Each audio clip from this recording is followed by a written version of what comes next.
I came to the city from a remote village, dreaming of a new life and fresh opportunities. I had just enough money to rent a room in a shared apartment located in one of the oldest neighborhoods in the city. The building looked dreadful. Cracks ran across the entire facade, the entryway seemed never to have seen a renovation, the staircases had wrought iron railings, and there were clusters of exposed wires and cobwebs under the ceiling. I climbed up to the third floor and knocked on an old wooden door, its paint scarred with deep scratches.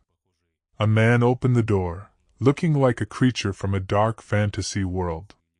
He was nearly bald, with only a few gray strands hanging from his head like cobwebs. Short, hunched, wrinkled, with decaying teeth and ashen skin, yet he smiled warmly, unusually friendly. "Hello, young man! You'll be staying in our little room here," his voice trembling slightly. "Welcome," the hunchbacked old man said, stepping aside. Inside the hallway, it was clean. I had thought shared apartment corridors were usually cluttered, but here, there was absolutely nothing. Even the coat rack was bare, as if no one lived in this apartment at all. The hunchback handed me the keys and, squinting, asked, "And what's your name?" "Pyotr," I introduced myself. "Well now, Pyotr," he said, royally impressed. "Please do come in." He swung the door open. I entered a small, bright room. It was much nicer inside than I'd expected. The furniture was old but solid. A pull-out sofa, a small table, a chair, and a dresser, a large, curtainless window in a wooden frame, with a pot of neglected aloe on the windowsill. The plant had grown so wildly it looked almost monstrous. I brought my bags into the room and handed the old man his money. He didn't count it, just slipped it into his pocket. "Thank you. Pyotr, please make yourself at home." He left, and I thought, as long as he's kind, it doesn't matter what he looks like. Only children get scared of appearances. There wasn't a wardrobe in the room, so I placed my clothes in the dresser drawer, unpacked, and left the room, hoping to meet some of the other tenants. I'd been told there was a family living nearby, but no one else seemed to be around. Even the hunchbacked old man had vanished. I looked around. The bathroom and toilet sparkled with cleanliness. Oddly, there were no toothbrushes. Only a bar of dry soap lay on the sink's edge. The kitchen was spotless too, seemed like no one ever used it. I checked the wall clock and wondered, where are my neighbors? It was already dark, yet no one was home. I locked my room, thinking I'd have the chance to meet them later, and went to rest. In the morning, I heard the click of a lock in the entryway. Curious to see who had arrived, I slipped out of bed, got dressed, and peered out of my room. There stood a young, enchanting girl. She was so stunning I felt embarrassed by my rumpled appearance, baggy pants and messy hair. She was petite, slender, with a delicate face, light blue eyes, and black, glossy hair cascading down to her waist. She wore a light dress with short sleeves, a string of pearls around her neck, and on her hands. "Hi there! Are you Pyotr?" "Yes." "And you must be Amalia." The girl flashed a dazzling smile and extended her hand. I cautiously shook her slender fingers. "Nice to meet you, Amalia. So, we're going to be neighbors," she said, her smile unwavering. Her eyes shone with a bright blue hue. "Is anyone else home?" she asked. "I don't know," I admitted. "Sorry if I woke you up. Do you drink coffee? I'll brew some for you right now," she offered, slipping into the kitchen. She radiated an incredible, bright energy. Soon, the apartment filled with the aroma of coffee. I quickly washed up, brushed my teeth, and joined my new neighbor. "How much sugar?" she asked. "No sugar," I replied, sitting down at the table. "Here you go, enjoy." she said, placing a mug in front of me and sitting down across from me. It's nice meeting someone new. Tell me about yourself. Are you from this city? Why was she smiling at me like that and looking me straight in the eyes? I hesitated, wondering how to tell my story, but then the front door opened again, and voices echoed through the hallway. The family's back! Amalia exclaimed, jumping up from her seat. A group of people appeared in the kitchen doorway, that hunched old man, 2 children, a boy and a girl with matching bowl haircuts, a tall man with dark hair streaked with gray at the temples, and 2 women, one blonde and curly-haired, the other with dark, untidy locks, and a shaggy old woman with weathered skin. They all stared at me intently. The kids' eyes were wide with curiosity as they blinked at me. Amalia flitted over to them like a butterfly, kissing each one on the cheek. Hello, my dear ones, my old folks, my daddy, my mommy, my lovely children. How I love you all, she gushed. Sitting at the table, I thought, dear God, she has 2 moms. Her father must be a bigamist. Each of the newcomers greeted me. The man stepped forward and shook my hand. Glad to meet our new neighbor.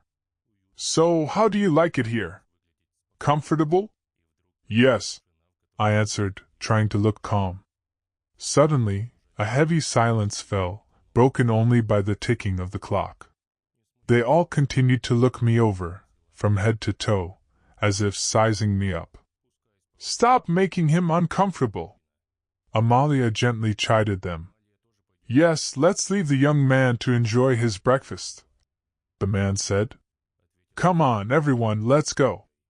Don't be a pest, it's rude. I'm coming. Amalia replied, running after her family. I felt a twinge of regret as she left. I finished my coffee alone, hearing the floor creak in their room as they moved around and spoke to each other. The children were remarkably well behaved. I couldn't even hear their voices. Very polite. After finishing my coffee, I returned to my room. As I walked by their slightly ajar door, I happened to glance inside, only for the tall man to quickly shut the door against my prying eyes. But I managed to catch a glimpse of the room. It seemed almost empty, with nothing but a polished wardrobe and bare wooden floors. Maybe I just imagined it. Still, it was strange that such a large family would be crammed into one room and still rent out part of their apartment. Then again, maybe they had other places to stay and only visited here occasionally. After all, they hadn't spent the night here yesterday. The sun was shining brightly through the window. It didn't seem like a day to stay cooped up indoors. I got ready and left the apartment, knowing that until Monday, I could allow myself to explore the new city before diving into an active job search. I walked along the street, found where the grocery store, barber shop, and pharmacy were located, bought a shawarma from a local stall, and ate it on a bench in the nearby park, sharing some meat with a stray cat. In gratitude, she brushed against my leg. Then I strolled to the city center, and only returned around 4 in the afternoon. The apartment was silent again, filled with a strong scent of burning herbs, like the smell of Indian incense sticks. What were they doing here? Maybe they were some kind of cult. They sure looked the part, such odd folks. And that girl, so light and naive, as if she lived in her own bright world of pink ponies. The thought pricked my conscience immediately. It wasn't right to think such things about people I didn't know. The door to the neighbor's room was shut. There wasn't a sound from within. Seemed like they'd left. I went to my room, sat on the couch, and opened my laptop, hoping to find local spots where young people gather or where concerts take place. I wanted to make friends in the city as soon as possible, maybe even meet a girl if I got lucky. Daydreaming, I imagined Amalia. I wondered if she had a boyfriend. It would be nice to get to know her better. Suddenly, I heard footsteps, like a child running, followed by a sharp Sure. So someone was home. They were sitting in their room as quiet as mice. What a strange family. Then again, the sound could have come from another apartment. Surely, people don't sit locked in a room all day playing the quiet game. Night fell, and no one returned home. It was time to get ready for bed. I found myself feeling constantly tense, as if someone was listening in on me. But as I settled under my warm blanket, I thought, no matter how strange my neighbors seemed, they were apparently quite kind and so quiet it was hard to tell if they were home or not. A sudden knock on the window jolted me awake. I jumped up, pulling my legs close in fear, looking around. The glass had shattered. A crow flapped its wings, still alive, but soil scattered across the carpet. The crow, as if satisfied with its impact, immediately flew off into the night, leaving me with a knot of anxiety in my chest. "Ugh, filthy bird!" I yelled. I could have waited until morning to clean up, but my dislike for mess wasn't what made me get up from the couch. I pulled on my pants and went to the kitchen to find a broom. In the darkness of the hallway, a soft singing echoed. It was like a church hymn, eerily soothing yet unsettling. A woman's voice gently stretched the notes, filling me with dread. I peeked into the kitchen, and what I saw there shook me to the core. The old woman I'd seen during the day was there, but she wasn't simply standing, she was hovering in the air. Her bare feet floated above the floor, her twisted fingers trembling with strain, and her hair swayed as if underwater. Her eyes glowed white in the darkness, her toothless mouth stretching wider and wider as she sang those haunting, melodic notes. Overwhelmed with terror, I stumbled back to my room, locked the door, and clutched the handle with trembling fingers. The singing ceased. I was paralyzed with fear but couldn't believe what I'd seen. It seemed too absurd to be true. A friend of mine once told me about nighttime hallucinations during sleep paralysis. One time he saw a female figure by the door, and another time, a tall shadow looming over his bed. Maybe I had experienced something similar. It had to be the stress of the move, anxiety, and exhaustion. Trying to go back to sleep seemed like the best option. The first rays of sunlight hit my face. The overturned plant pot was still lying on the carpet. So, it hadn't been a dream. I got up, left my room, and immediately ran into the old woman. She stood barefoot on the cold floor, clutching a massive rag doll in her gnarled fingers. "Good morning," I stammered as I walked past. "The family," she remarked. "It's not just the old woman, she's a real witch, and her husband looks like a warlock. They both seem to be about 200 years old. Should I really stay here?" I decided to have breakfast first and think it over afterward. I fried myself some eggs, brewed tea, and sat down at the table. Meanwhile, one by one, those strange people walked down the corridor and out the door. Two women in dark dresses led the sleepy children by the hand, followed by the tall man, then Amalia, already dressed in a coat and boots, and last came the hunchbacked old man, hobbling along. "See you tonight," he said, closing the door with a thud. Off they went again. I wondered what time they'd come back yesterday, or if they'd even left the apartment at all. How strange this all was. They hadn't even told me their names. Only Amalia had introduced herself. Just as I thought of her, she appeared in the kitchen, as charming as ever, her long hair flowing over her shoulders, her eyes alive with a bright light.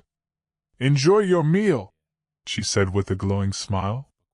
"Why did everyone leave, but you stayed?" "Thank you, Amalia," I replied, trying to stay calm. "Sorry, but I just wanted to ask, were you all home last evening and last night?" "Yes," she answered without hesitation. "We were meditating. It's a very important event. Forgive my curiosity, but are you all related to each other, or is this some sort of Sect? How should I put it? I asked, my curiosity getting the best of me. I was born here. I can show you something. Come with me. No need, I replied.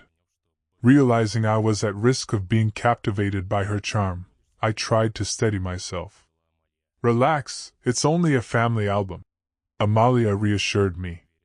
I want you to see it. In the end, I decided to trust her and followed. I figured it was better to know than to keep guessing.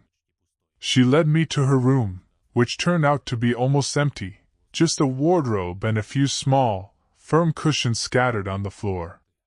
Cult members through and through. Who else could live with such austerity? On the windowsill stood melted candles and small bundles of dried herbs, adding to the eerie vibe. Amalia opened the wardrobe door and took out a thick, leather-bound album. This is our family history, she said proudly, as if it were something sacred. I took the album and began flipping through the pages with little interest. The photos were simple family pictures, smiling faces, group portraits in what looked like this very room. The tall man and the women appeared much younger in these photos. But the old man and woman looked exactly the same as they did now, as if they'd been frozen in their old age for ages. I kept flipping through until one photo caught my eye. And it was a young Amalia with big, innocent eyes full of curiosity, along with a slightly older boy with the same light eyes. Probably her brother. I wondered where he was now. I was born for what will happen today, the girl said, her voice echoing in the silence of the room. You have no idea how important this day is. These words should have piqued my curiosity, but I stopped listening when I saw the next photo in the album. It made me pause. In it, the family was staring at the camera with identical expressions. The old man, the old woman, two women, the man, and Amalia, about 10 years old. The lips and chins of each family member were smeared, distorted by the camera flash. Every single one of them looked at the camera as if possessed. And in the next, almost identical photo, I could make out human remains behind them on the floor, a bloodied leg and what looked like part of an arm. My hands began to shake as I realized. They weren't just cultists, they'd eaten someone. I closed the album, but the weight of what I'd seen remained. Amalia stood across from me, her eyes sparkling in anticipation of my reaction. Today is a great celebration. We're going to summon our idol, the Great Kahi. He will visit our home, and we'll feed him, she announced solemnly, with a kind of sacred certainty in her voice. I forced a strained smile, trying to hide my horror, and quickly said, Very interesting, Amalia, thank you. I already needed to leave. I tried to hand her the album, but she took a sudden step forward, pressing something sharp against my chest. Looking down, I saw a small dagger with a long, thin blade in her hand. You're staying, she said with undeniable confidence. Don't move. It's only 4 centimeters to your heart. The tip of the blade pricked my skin, and the fabric around it started to soak with blood. My insides tightened with fear, every muscle tensed. This fragile girl, who had seemed so harmless, now looked like a predatory animal. If I made a move, she'd plunge the dagger into my chest without hesitation. She would kill me. I needed to listen to her and try to negotiate. The room suddenly felt too small, the air thick with tension.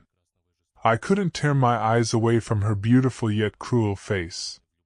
The realization that she could do anything to me at any moment left me breathless. My fingers suddenly weakened, and the heavy album slipped from my hand, crashing to the floor. Amma! Go back, I stammered, retreating as the sharp blade pressed against my chest. My hip bumped against the hard windowsill. Sit down slowly, she commanded in a voice like steel. We sank to the floor at the same time. The dagger's tip scratched my skin as a warning. Any wrong move could be fatal. There's a chain by your foot, attach it, she continued. Amalia. I tried to reason with her. I'm attaching it. She cut me off, her hands trembling. I fumbled for the metal bracelet and obediently fastened it around my ankle.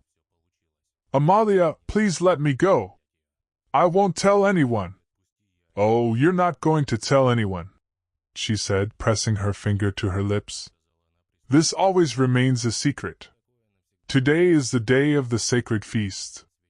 We must feed him, our idol, our protector. The day of the sacred feast. Could it be like those scenes captured in the album's photos? Had they chosen me as a sacrifice?